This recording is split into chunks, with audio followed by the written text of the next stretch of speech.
या देवी सर्वभूतेषु मां शैलपुत्री रूपेण संस्थिता नमस्तस्यै नमस्तस्यै नमस्तस्यै नमो नमः। जय माता दी। मां शैलपुत्री अपनी कृपा दृष्टि हम सभी पर सदैव बनाए रखे। हिमालय की कन्या और भगवान शिव की अर्धांगिनी माता शैलपुत्री नवरात्रि के प्रथम दिवस की अधिष्ठात्री देवी हैं। इनकी उपासना से साधक को स्थिरता, शुद्धता और आध्यात्मिक उन्नति का वरदान प्राप्त होता है। मां शैलपुत्री के मस्तक पर सुशोभित चंद्रमा, हाथों में त्रिशूल और कमल का तेजस्वी स्वरूप भक्तों को अचल विश्वास और शक्ति प्रदान करता है। वे वृषभ अर्थात बैल की सवारी करती हैं। प्रिय श्रोताओं, आज हम मां शैलपुत्री की दिव्य कथा का श्रवण करेंगे। कथा पूर्ण होने के पश्चात इस वीडियो को लाइक करें और कमेंट बॉक्स में जय माता दी अवश्य लिखें। सर्वशक्ति की अधिष्ठात्री नवरात्रि के प्रथम दिन पूजित देवी मां शैलपुत्री का जन्म एक विशेष उद्देश्य से हुआ था। जब देवी सती ने अपने शरीर का त्याग किया, तब वे अगले जन्म में राजा हिमालय के घर पुत्री के रूप में अवतरित हुईं। इसी कारण उन्हें शैल अर्थात पर्वत की पुत्री कहा जाता है। प्राचीन काल में हिमालय राज अपनी पवित्रता और निष्ठा के लिए प्रसिद्ध थे। वे भगवान शिव के अनन्य भक्त थे और सदैव उनके चरणों में लीन रहते थे। एक दिन जब वे गहन ध्यान में लीन थे, नारद मुनि वहां आए और बोले, हे राजन, तुम्हारे घर स्वयं आदि शक्ति प्रकट होंगी। वे न केवल इस धरा को दिव्यता से आलोकित करेंगी, बल्कि तुम्हारे कुल का गौरव भी बढ़ाएंगी। ये सुनकर राजा हिमालय और उनकी रानी ने देवी भगवती की घोर तपस्या आरंभ की। उनकी भक्ति और श्रद्धा से प्रसन्न होकर मां भगवती ने आशीर्वाद दिया कि वे स्वयं उनकी पुत्री के रूप में जन्म लेंगी। कुछ समय पश्चात रानी को एक दिव्य कन्या की प्राप्ति हुई, जो तेजस्विता और अलौकिक आभा से युक्त थी। शैलपुत्री के रूप में जन्म लेने के बाद देवी का बाल्यकाल अद्भुत और अनुपम रहा। उनके जन्म से ही परिवार और राज्य में सुख समृद्धि का वास होने लगा। बाल्यावस्था में ही उनके असाधारण गुण और दिव्य शक्तियां प्रकट होने लगीं। प्रकृति से गहरा जुड़ाव, पर्वतों की गुफाओं में ध्यान, नदियों के जल में कमल समान क्रीड़ा और जीव जंतुओं के प्रति स्नेह उनके स्वभाव में सहज था। उनकी उपस्थिति मात्र से वातावरण पवित्र और शांत हो उठता। राजा हिमालय को ये आभास होने लगा कि उनकी पुत्री कोई साधारण कन्या नहीं, बल्कि स्वयं भगवती का अवतार है। उन्होंने नारद मुनि से इस रहस्य के विषय में पूछा। तब नारद मुनि बोले, हे राजन, ये वही देवी हैं जो पूर्व जन्म में दक्ष प्रजापति की पुत्री सती थीं, जिन्होंने अपने पति महादेव का अपमान सहन न करते हुए योगाग्नि में देह त्यागी थी। अब वही देवी तुम्हारे घर जन्म लेकर अपने सती धर्म की पुनः स्थापना करेंगी। ये सुनकर राजा हिमालय गर्व से भर उठे और उन्होंने अपनी पुत्री को हर प्रकार की शिक्षा देने का संकल्प लिया। जब देवी युवावस्था को प्राप्त हुईं, उनका स्वरूप और भी दिव्य प्रतीत होने लगा। वे वृषभ पर सवार रहती, हाथों में त्रिशूल और मस्तक पर अर्धचंद्र की शोभा धारण करतीं। उनका ये अलौकिक रूप संपूर्ण सृष्टि के लिए संदेश था कि वे स्थिरता, साहस और भक्ति की प्रतिमूर्ति हैं। शैलपुत्री रूप में जन्म लेने के बाद देवी का जीवन एक नई दिशा की ओर अग्रसर हुआ। अब उन्हें पुनः भगवान शिव से विवाह करना था। इसके लिए उन्होंने कठोर तपस्या का संकल्प लिया। यही तपस्या आगे चलकर महादेव से उनके पुनर्मिलन का कारण बनी। मां शैलपुत्री की आराधना करने से साधक को स्थिरता, आत्मविश्वास और अखंड भक्ति का आशीर्वाद प्राप्त होता है। जो भी भक्त सच्चे मन से मां की पूजा करता है, उसके जीवन में सुख, शांति और समृद्धि का वास होता है। मां शैलपुत्री का जन्म एक विशेष उद्देश्य से हुआ था। वे अपने पूर्व जन्म में माता सती थीं, जो भगवान शिव की अर्धांगिनी थीं। किंतु पिता दक्ष प्रजापति द्वारा भगवान शिव का अपमान किए जाने से आहत होकर माता सती ने योगाग्नि में अपने प्राण त्याग दिए। इसके बाद वे अगले जन्म में राजा हिमालय के घर पुत्री रूप में अवतरित हुईं और शैलपुत्री के नाम से विख्यात हुईं। माता सती का जन्म ब्रह्मा जी के पुत्र दक्ष प्रजापति के घर हुआ था। बचपन से ही वे भगवान शिव की आराधना में लीन रहती थीं। कठिन तपस्या के पश्चात भगवान शिव ने उन्हें अपनी अर्धांगिनी के रूप में स्वीकार किया, किंतु दक्ष प्रजापति शिवजी को योग्य वर नहीं मानते थे। एक बार दक्ष प्रजापति ने एक भव्य यज्ञ का आयोजन किया, जिसमें सभी देवताओं और ऋषियों को आमंत्रित किया गया, परंतु भगवान शिव और देवी सती को निमंत्रण नहीं भेजा गया। जब माता सती को इस बात का पता चला तो वे अपने पिता के घर जाने के लिए अत्यंत उत्सुक हुईं, लेकिन भगवान शिव ने उन्हें समझाया कि बिना निमंत्रण वहां जाना उचित नहीं होगा। लेकिन माता सती अपने मायके जाने के लिए अडिग रहीं। यज्ञ स्थल पर पहुंचने के बाद उन्होंने देखा कि वहां भगवान शिव का अपमान किया जा रहा है। दक्ष प्रजापति ने अपशब्द कहे और शिवजी को अयोग्य कहा। ये दृश्य देखकर माता सती सहन नहीं कर पाईं। क्रोधित होकर उन्होंने अपने पिता से कहा, जिस शिव को समस्त ब्रह्मांड पूजता है, उनके लिए अपशब्द कहकर आपने घोर अनर्थ किया है। अब मैं इस शरीर में एक क्षण भी नहीं रहूंगी। इतना कहकर माता सती ने योगाग्नि द्वारा अपना देह त्याग दिया। भगवान शिव जब ये सब जान पाए तो वे अत्यंत क्रोधित हुए। उन्होंने अपने गण वीरभद्र को भेजा और दक्ष प्रजापति के यज्ञ का विध्वंस करा दिया। माता सती के देह त्याग के बाद भगवान शिव ने उनका मृत शरीर उठाया और संपूर्ण ब्रह्मांड में तांडव करने लगे। ये देखकर सभी देवता भयभीत हो गए। तब भगवान विष्णु ने सुदर्शन चक्र से देवी सती के शरीर को खंड खंड कर दिया। उनके अंग विभिन्न स्थानों पर गिरे और वही स्थान शक्तिपीठ कहलाए। अब माता सती को अपने शिव से पुनर्मिलन के लिए एक और जन्म लेना था। इसी उद्देश्य से वे इस बार राजा हिमालय के घर पुत्री रूप में अवतरित हुईं और शैलपुत्री के नाम से विख्यात हुईं। राजा हिमालय को पहले ही नारद मुनि ने भविष्यवाणी कर दी थी कि उनकी पुत्री कोई साधारण कन्या नहीं होगी, बल्कि स्वयं आदिशक्ति का अवतार होगी। कुछ समय बाद जब हिमालय की रानी ने एक तेजस्वी कन्या को जन्म दिया तो संपूर्ण प्रकृति हर्षित हो उठी। इस बार देवी ने निश्चय किया कि वे भगवान शिव को पुनः प्राप्त करने के लिए कठोर तपस्या करेंगी। जैसे जैसे शैलपुत्री बड़ी हुईं, उनके भीतर दिव्यता झलकने लगी। उन्हें अपने पूर्व जन्म की स्मृतियां जागृत हुईं और उन्होंने संकल्प लिया कि वे शिव को पुनः पति रूप में प्राप्त करेंगी। इसी उद्देश्य से उन्होंने गहन तपस्या का मार्ग चुना। वे पर्वतों की गुफाओं में जाकर ध्यान लगाने लगी। कठोर ब्रह्मचर्य का पालन करते हुए उन्होंने अपना संपूर्ण जीवन शिव आराधना को समर्पित कर दिया। प्रारंभिक वर्षों तक वे केवल फल और फूलों पर जीवित रहीं। उसके बाद केवल पत्तों का सेवन कर जीवन यापन करने लगी, जिसके कारण उन्हें अपर्णा कहा गया। अंततः उन्होंने निर्जल और निराहार रहकर घोर तपस्या की। मां शैलपुत्री की तपस्या से समस्त देवगण चकित थे। इंद्रदेव को चिंता हुई कि यदि उनकी तपस्या सफल हो गई तो शिवजी विवाह के लिए बाध्य हो जाएंगे। इस भय से उन्होंने कामदेव को भेजा ताकि उनकी तपस्या भंग की जा सके। कामदेव ने मोहिनी बाणों का प्रयोग किया, परंतु देवी अपनी साधना में अडिग रहीं। आखिरकार भगवान शिव एक ब्राह्मण के रूप में उनके सामने प्रकट हुए और बोले, हे देवी, तुम कौन हो और इस कठोर तपस्या का क्या उद्देश्य है?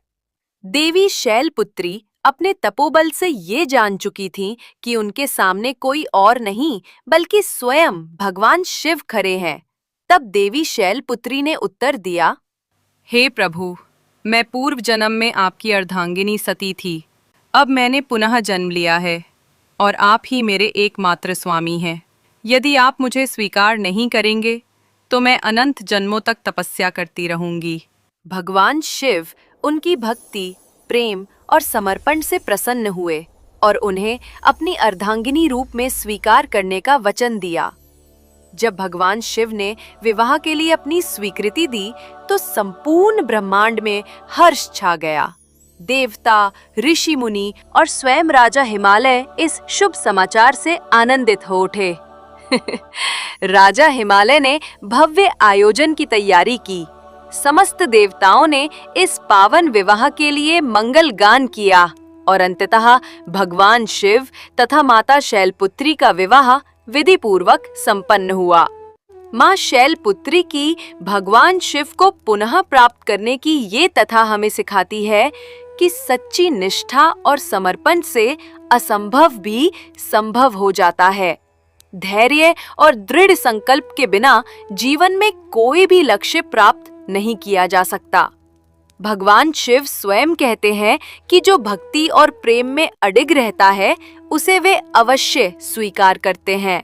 माँ शैलपुत्री वृषभ की सवारी करती हैं और उनके वाहन नंदी बैल का उनके स्वरूप में विशेष महत्व है।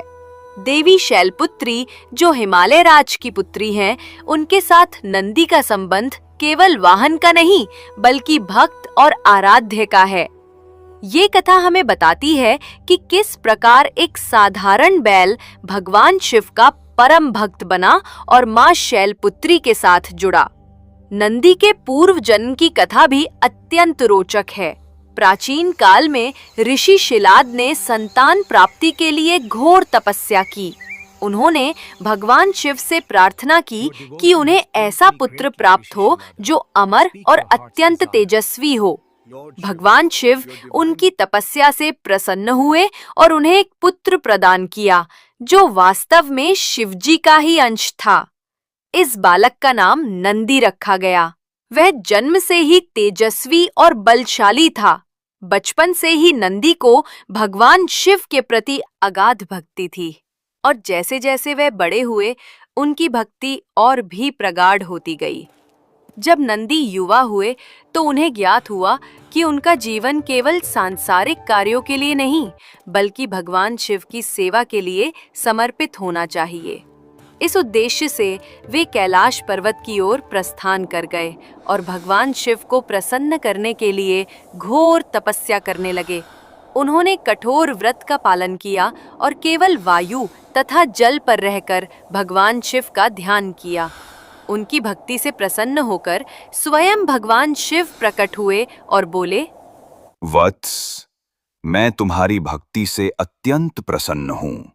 मांगो जो तुम्हें चाहिए। नंदी ने उत्तर दिया, हे प्रभु, मेरा एकमात्र लक्ष्य आपकी सेवा करना है। मुझे आपके चरणों में स्थान दीजिए। तब भगवान शिव ने प्रसन्न होकर उसे अपना प्रिय अंग और वाहन बनने का वरदान दिया। इधर जब माता सती ने योगाग्नि में आत्मत्याग किया और पुनः शैलपुत्री रूप में जन्म लिया, तब भगवान शिव ने नंदी को आदेश दिया कि वह उनकी साधना में सहायता करे।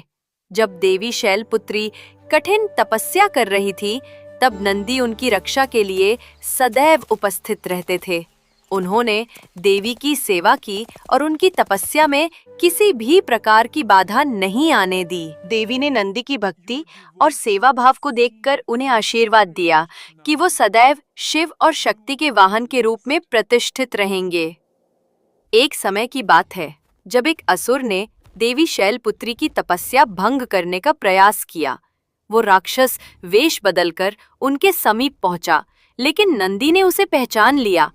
अपनी अपार शक्ति से नंदी ने उस असुर का सामना किया और देवी के आशीर्वाद से उसे परास्त कर दिया। तब माँ शैलपुत्री ने नंदी को ये वरदान दिया कि जो भी मेरी पूजा करेगा वो तुम्हारी भी आराधना करेगा और तुम मेरे साथ सदा रहोगे। जो भी माँ शैलपुत्री और भगवान शिव की पूजा करता है उसे नंदी की कृपा भी प्राप्त होती है। नंदी को समर्पित व्यक्ति को शिव शक्ति की विशेष कृपा मिलती है। नंदी की सवारी करने वाली माँ शैलपुत्री धैर्य, सेवा और समर्पण की प्रतीक मानी जाती हैं। माँ शैलपुत्री का संबंध चंद्रमा अर्थात सोम से भी विशेष रूप से जुड़ा हुआ है।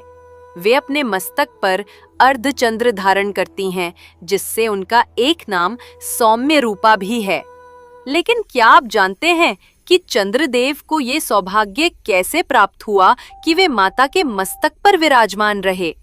अब आगे की कथा में आप ये भी जानेंगे कि चंद्रदेव को ये वरदान कैसे प्राप्त हुआ, उन्होंने कैसे गंभीर श्राप भोगा और फिर माँ शैलपुत्री की कृपा से पुनः अपना तेज पाया। चंद्रदेव, जिन्हें सोम भी कहा जाता है, अत्यंत सुंदर, तेजस्वी और आकर्षक माने जाते हैं। वे 27 नक्षत्रों के स्वामी हैं और उन्होंने राजा दक्ष प्रजापति की 27 कन्याओं से विवाह किया था।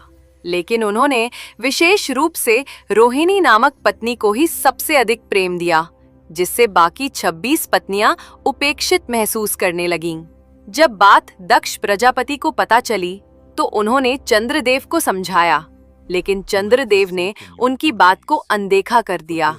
इससे क्रोधित होकर राजा दक्ष ने उन्हें श्राप दे दिया कि वे क्षय होंगे, अर्थात धीरे धीरे लुप्त हो जाएंगे। श्राप के प्रभाव से चंद्रदेव की चमक धीरे धीरे कम होने लगी, जिससे देवताओं और संपूर्ण सृष्टि में संकट उत्पन्न हो गया। चंद्रदेव अत्यंत व्याकुल हुए और सभी देवताओं से सहायता मांगी, लेकिन कोई समाधान नहीं मिला। अंततः वे भगवान शिव और मां शैलपुत्री की शरण में पहुंचे। चंद्रदेव कैलाश पर्वत पर गए और वहां घोर तपस्या प्रारंभ की। वे दिन रात भगवान शिव और माता शैलपुत्री का ध्यान करने लगे। ओम नमः शिवाय मंत्र का निरंतर जाप करते हुए वे कठोर तप में लीन हो गए। हिमालय की ठंडी गुफाओं में बिना अन्न जल के उन्होंने शिव और शक्ति की आराधना की। उनकी भक्ति से प्रसन्न होकर मां शैलपुत्री ने भगवान शिव से आग्रह किया कि वे चंद्रदेव को इस श्राप से मुक्त करें। भगवान शिव ने कहा, हे सोम, तुम्हारा ये कष्ट तुम्हारे ही कर्मों का फल है, लेकिन शक्ति की कृपा से तुम इस श्राप से पूरी तरह मुक्त तो नहीं हो सकते, परंतु इसे नियंत्रित अवश्य किया जा सकता है। मां शैलपुत्री ने आशीर्वाद देते हुए कहा, हे चंद्रदेव, तुम्हें मेरे मस्तक पर स्थान प्राप्त होगा। जब तुम क्षीण हो जाओगे तब पुनः पूर्ण होकर चमकोगे। तुम्हारी ये अवस्था अब अमर रहेगी और इसी चक्र को चंद्रमास कहा जाएगा। मां शैलपुत्री के आशीर्वाद से ही चंद्रमा कृष्ण पक्ष में क्षीण होते हैं और शुक्ल पक्ष में पुनः बढ़ते हैं। यही क्रम चंद्रकलाओं का आधार बना। भगवान शिव ने भी चंद्रदेव को अपने मस्तक पर धारण किया और इसी कारण वे चंद्रशेखर कहलाए। चंद्रमा का ये चक्र संपूर्ण जीवन चक्र का प्रतीक बन गया। इसी घटना के कारण सोमवार अर्थात चंद्रवार को शिव शक्ति की विशेष पूजा का दिन माना गया। चंद्रदेव ने भगवान शिव और मां शैलपुत्री से निवेदन किया कि उनकी भक्ति अमर कर दी जाए। तब भगवान शिव ने कहा, हे सोम, जिस स्थान पर तुमने तपस्या की है वही अब तुम्हारे नाम से सोमनाथ कहलाएगा। यही मेरा प्रथम ज्योतिर्लिंग स्थापित होगा।